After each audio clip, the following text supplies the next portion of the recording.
नमस्कार। गायत्री ज्योतिष केंद्र में आप सभी लोगों का स्वागत है। आप लोगों के लिए हमेशा ही ज्योतिष शास्त्र से जुड़ी महत्वपूर्ण जानकारियों को हम समय समय पर आप लोगों के बीच लाते रहते हैं। ज्योतिष शास्त्र की हर विधा से जुड़ी हुई जानकारी हम आप लोगों के लिए लेकर आते हैं। हमारा उद्देश्य रहता है जो भी जानकारी हम आप लोगों तक पहुंचाएं उससे आप अवश्य ही लाभान्वित हो। आप अपनी किसी भी समस्याओं में उनको आजमाएं, क्योंकि वह ज्योतिष शास्त्र में दी हुई जानकारी उपाय हैं, तो अवश्य ही आपको उनका लाभ होगा। इसके अतिरिक्त ग्रहों से संबंधित हम आप लोगों के लिए जानकारी लेके आते हैं, तो आप समझ सकते हैं कि कौन सा ग्रह आपका वीक है, क्या फल देगा। वो चीज़ें आप ग्रहों के जानकारी के माध्यम से भी आप अच्छी तरीके से प्राप्त कर सकते हैं। तो हर प्रकार की जानकारी आप लोगों के लिए हम लेकर आते हैं। आज भी हम आप लोगों के लिए नवग्रहों में महत्वपूर्ण ग्रह का स्थान रखने वाले ग्रह राहु ग्रह से संबंधित जानकारी हम आप लोगों के लिए लेकर आएंगे। हम अक्सर आप लोगों के लिए राहु ग्रह के या केतु ग्रह, शनि ग्रह से संबंधित जानकारी अत्यधिक मात्रा में लेकर आते हैं। आप लोगों की उम्मीदें भी रहती हैं। कारण ये रहता है कि शनि राहु केतु ग्रह को दंड देने वाला ग्रह माना गया है। जैसे हम लोग शुभ ग्रह कहते हैं, यहाँ तक कि शुक्र तक भी हम शुभ ग्रह की श्रेणी में कहते हैं कि चलो ये ठीक ठाक है, कुछ वो नहीं करेंगे। लेकिन जहाँ शनि राहु केतु का नाम आता है तो वैसे भी इन्हें क्रूर ग्रह पाप ग्रह की श्रेणी में लिया जाता है और विशेष तौर पर दंड देने वाला ग्रह माना जाता है। तो हमारे जीवन में जब जब भी कोई बड़े कष्ट आते हैं, बड़ी समस्याएं आती हैं, तो वो कहीं न कहीं इनके हस्तक्षेप के बिना नहीं आ सकती है। अन्य ग्रहों का भी कहीं न कहीं प्रभाव रहता है, उनका भी योगदान रहता है, किंतु कहीं न कहीं वह शुभ ग्रहों की श्रेणी में है, तो वह उतने कष्टदायी हमारे लिए नहीं रहते हैं जितने कष्टदायी शनि राहु केतु ग्रह रहते हैं। तो राहु ग्रह को विशेष तौर पर बहुत ज़्यादा जब अगर यह पीड़ा देने में आते हैं, तो व्यक्ति को अत्यधिक पीड़ा देते हैं और ऐसी पीड़ा देते हैं कि व्यक्ति सदियों तक नहीं उबर सकता है। और ऐसी यहाँ तक पहुँचा देते हैं कि व्यक्ति अपनी जीवन लीला तक को समाप्त करने की स्थिति में आ जाता है। राहु ग्रह ऐसे ग्रह माने जाते हैं। तो वैसे तो राहु ग्रह के बारे में कहा जाता है कि राहु ग्रह को इस तरीके का माना गया है कि जैसे किसी पदार्थ या वस्तु में गति देकर गतिहीन कर देना। पहले तो उसको धक्का देना किसी व्यक्ति को, और उसके बाद वही तो कर, उसके बाद फिर छोड़ देना। जैसे किसी गाड़ी में धक्का लगाया और उसके बाद छोड़ दिया, फिर वो रुक गई। तो राहु ग्रह की विशेषता इस तरह की मानी गई है।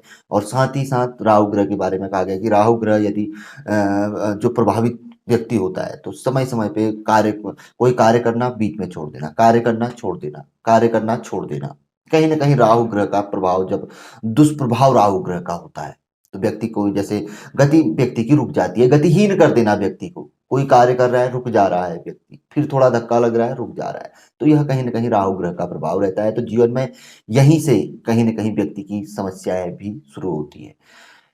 तो यहाँ पर को हम आप लोगों को बताएँगे कि राहु ग्रह जब किसी व्यक्ति को पीड़ा देते हैं, तो उनके जो लक्षण होते हैं तो हमें समझ जाना चाहिए कि इस तरीके की चीज़ें हमारे साथ हो रही हैं, तो अवश्य ही कहीं न कहीं राहु ग्रह हमारी जन्म कुंडली में हमें पीड़ित कर रहे हैं। जैसे कि पहले तो यही हो गया कि भई कोई व्यक्ति कार्य कर रहा है, कोई क कार्य उसने शुरू कर रखा है और उसके बाद बीच में छोड़ रहा है। इसी तरीके से कई कार्य करके बीच में छोड़ रखा है, यानी कि एक जो स्थिरता होनी चाहिए जीवन में, वो नहीं मिल पा रही है।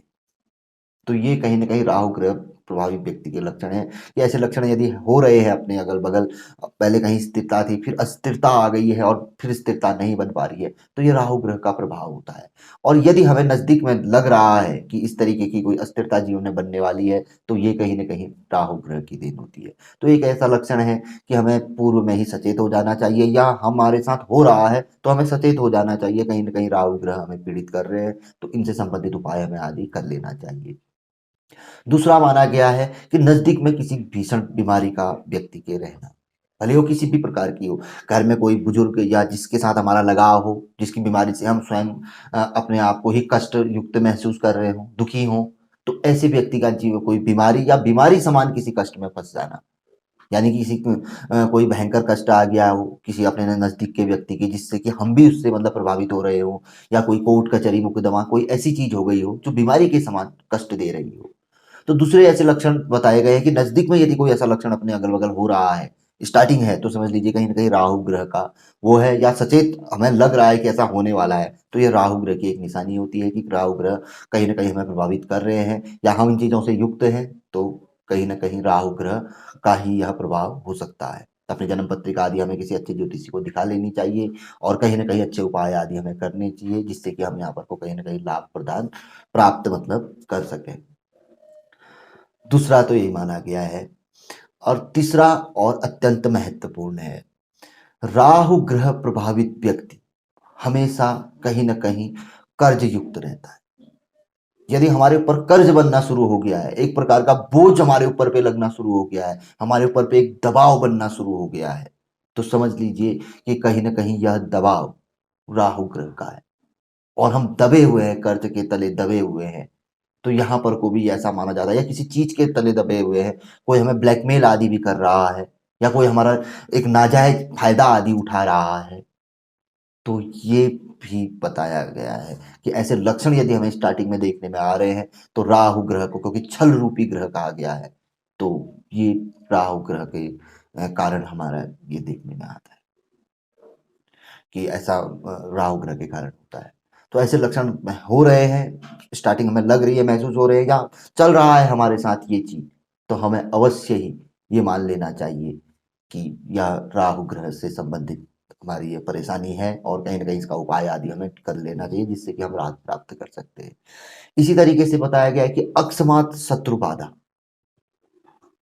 यानी कि हमें एक डर बन गया है और शत्रु हमें लग रहा है कि किसी के साथ वाद-विवाद आदि हो रहा है।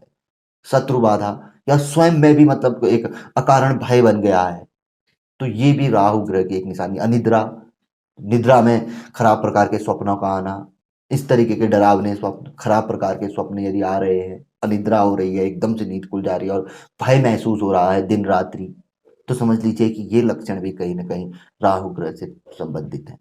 तो हमें ऐसी स्थिति में सचेत हो जाना चाहिए, अच्छे किसी ज्योतिषी से परामर्श कर लेना चाहिए और उपाय करने चाहिए। उपायों में शक्ति होती है, क्योंकि उपाय जो होते हैं वो भगवान से संबंधित होते हैं, कहीं न कहीं उनमें भगवान का ही मतलब समायोजन होता है, कुछ न कुछ वो भगवान को ही जाते हैं। तो कहीं न कहीं लाभ हमें अवश्य ही प्राप्त होता है। कोई ऐसा तो नहीं है कि कोई हम दवाई आदि खा रहे हैं। रत्न भी हैं, भगवान विष्णु को भी रत्न धातम कहा गया है। हम देखते हैं सभी देवी-देवताओं के जो हम हार आदि देखते हैं, वो सब रत्नों से ही तो जड़े हुए हैं। तो इसलिए तो रत्न हम धारण करते हैं, तो वो भी कहीं न कहीं प्रभावित होते हैं। रुद्राक्ष हम धारण करते हैं, उससे प्रभावित होते हैं, जो जड़ियाँ होती हैं उनसे तो कहीं न कहीं लाभ मिलता है। इसके अतिरिक्त जो हम स्वयं उपाय करते हैं, कुछ मंत्र जाप करते हैं या अन्य उपाय आदि करते हैं, दान पुण्य आदि करते हैं, जो उपाय में आते हैं, तो उससे लाभ हमें अवश्य प्राप्त होता है। तो उपाय अवश्य करने चाहिए, उससे एक तो मन हल्का होता है, उम्मीदें जगती हैं कि कुछ न कुछ अच्छा होगा और अतिशीघ्र ही अच्छा होता भी है। हम जैसा सोचते हैं वैसा ही करते हैं। तो जैसा हम आने वाले समय के लिए कल्पना करेंगे कि भाई हमने किया है तो अच्छा होगा, तो अवश्य अच्छा होगा ही होगा। अब करने पे भी बात होती है। साथ साथ ही अगर और भी कई चीज़ें हैं, अगर व्यक्ति अपनी गुंजाइश के अनुसार, अपनी स्थिति के अनुसार, आर्थिक स्थिति के अनुसार यज्ञ आदि करवा सकता है, नवग्रह जाप पूजन आदि करवा सकता है, और भी कई चीज़ें होती है। और नहीं तो स्वयं कर सकता है, जितनी उसकी वो जैसी उसको लगे कि मैं क्या कर सकता हूँ। तो यहाँ पर को हम आप लोगों के लिए सरल-सरल उपाय लेके आते हैं, जिसे कोई भी व्यक्ति कर सकता है। तो ये तो अवश्य ही करने चाहिए। इसके अतिरिक्त अपने पंडित जी आदि से, जैसे अभी वो सावन का मास है, नवग्रह पूजा आदि बड़ी शुभ मानी जाती है। किसी ग्रह व्यक्ति का कोई ग्रह अत्यंत लंबे समय से पीड़ित कर रहा हो, जैसे बहुत से लोगों में शनि की साढ़े साती हो सकती है, शनि की महादशा हो सकती है, ढैया हो सकती है, या इसके अतिरिक्त राहु ग्रह की महादशा हो सकती है, या राशि में राहु, जैसे मेष में राहु है, तुला में केतु है, इसी तरीके से कोई अन्य स्थिति हो, तो ऐसी स्थिति में जाप अवश्य करवा लेना चाहिए। सावन का मास है और कहीं न कहीं बहुत अच्छा आराम तो मिलता ही मिलता है। जो कष्ट होते हैं, वो तो करते ही करते हैं। अब अकाट्य कष्ट को तो कोई नहीं काट सकता, किंतु इसके साथ-साथ लाभ भी मिलता है, क्योंकि वो हानि देने वाले ही ग्रह नहीं है, लाभ भी देते हैं। तो ये चीज़ें भी करनी चाहिए, नहीं तो स्वयं जाप करना चाहिए, नहीं तो कुछ ना हो तो ओम नमः शिवाय का जाप अवश्य ही करना चाहिए, ग्रहों के लिए भी। तो जानकारी काफ़ी अच्छी थी, राहु ग्रह से संबंधित और भी 2-3 एपिसोड हम राहु ग्रह के लिए अब नज़दीक पे लेके आएँगे, काफ़ी अच्छी जानकारी प्राप्त की है हमने, तो बहुत अतिशीघ्र बनाएँगे। इसके अलावा औषधि स्नान वाली जानकारियाँ चल रही है, वो भी आप लोग के लिए लेके जाएगी अन्य ग्रहों से संबंधित। तो आप लोग बने रहिए, जुड़े रहिए गायत्री ज्योतिष केंद्र के साथ। जानकारी पसंद आई तो ज़रूर आगे बढ़ाकर शेयर करिए।